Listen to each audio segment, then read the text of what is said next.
नमस्कार शम्पार पाँचफोड़नेर गल्प रान्नाघरे आपनादेर स्वागत जानाई। बानाबो आजके मोचा चिंगड़ी। मोचा चिंगड़ी बानाबार जोन्नो आमी एखाने नियेछि पाका कलार मोचा, नियेछि एकटा छोटो आलू टुकरो करे काटा, नियेछि किछुटा नारकेल, एक चामच नियेछि आदा रसुन बाटा, नियेछि 3টে पाका लंका और नियेछि किछुटा चिंगड़ी माछ। এই চিংড়ি মাছটা কিন্তু ছোট চিংড়ি মাছ, এটাকে আমাদের এখানে ঝলকা চিংড়িও বলে। প্রথমে আমি মোচাটা কেটে একটু নুন হলুদ দিয়ে সেদ্ধ করে নেব। কড়াই গরম হয়ে গেছে, কড়াইয়ের মধ্যে আমি দিয়ে দিলাম কিছুটা পরিমাণ সরষের তেল। এবারে আমি ওই চিংড়ি মাছগুলোকে নুন হলুদ মাখিয়ে রেখেছি, এগুলো আমি ভেজে নেব।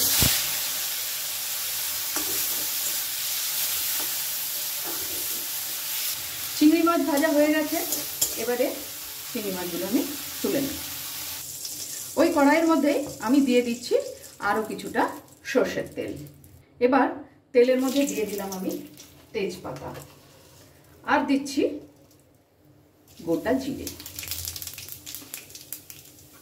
ফোড়নটাকে আমি একটু নেড়ে নেব। এখন এর মধ্যে দেব ডুমো করে কেটে রাখা আলু। আলুটা একটু লাল করে ভেজে নিয়ে তারপর এর মধ্যে মশলা যোগ করব।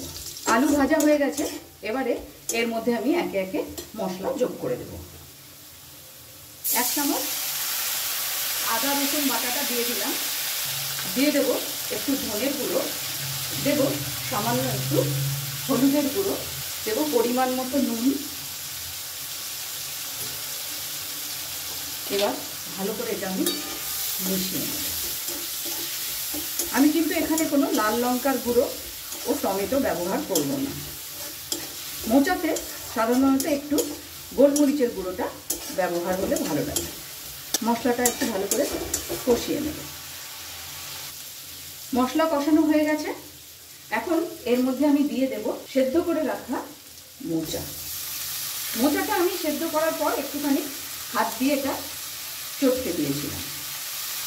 এখন দেব 1.5 চামচ মতো চিনি, একটু চিনি ভালো করে মিশিয়ে নেব।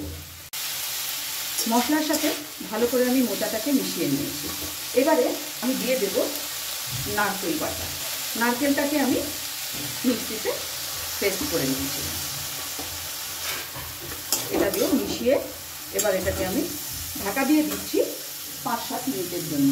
এই সময় গ্যাসের ফ্লেমটাকে আমি একদম লোতে করে দিলাম। ঢাকাটা একবার খুলে নেব।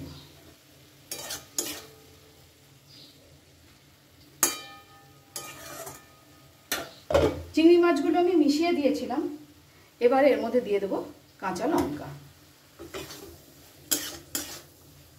আলু এখনো সেদ্ধ হতে বেশ কিছুটা সময় নেবে, তাই আবারও আমি 5-7 মিনিটের জন্য এটাকে আমি ঢেকে দিচ্ছি।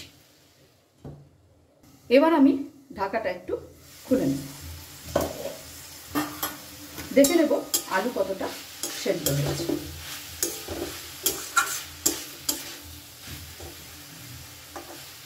আলু সেদ্ধ হয়ে গেছে, এবার এর মধ্যে দেব ঘি আর একটু শুকনো আটা। আমার রান্না যদি আপনাদের ভালো লেগে থাকে অবশ্যই লাইক ও ফলো করে আমার পাশে থাকবেন। আর যারা ইউটিউব থেকে দেখছেন তাদের কাছে অনুরোধ রইল চ্যানেলটি সাবস্ক্রাইব করে অবশ্যই পাশে থাকা বেল আইকনটি প্রেস করবেন, যাতে আমি কোনো নতুন রেসিপি দিলে আপনাদের কাছে নোটিফিকেশন পৌঁছে যায়। একটু বেশি দিলাম ঘিটা, আর দিয়ে দেব শুকনো একটু আটা।